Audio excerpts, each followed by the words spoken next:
أعزائي المشاهدين، أهلا ومرحبا بكم في حلقة جديدة من حلقات برنامجنا المذيع.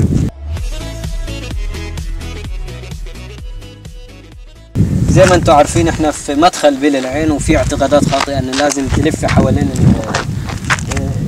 يقولوا عليها الشيخ او شوية حجارة، تلف 7 مرات عشان تقدر تعد. للعلم احنا رحنا دخلنا وما لفناش، وده دليل على ان خرافات وخزعبلات الناس. دي حجارة يا جماعة، تلف حوالين الحجارة، فيا ريت بلاش الخرافات والخزعبلات. فتابعوني على قناة المذيع أحمد العبادي.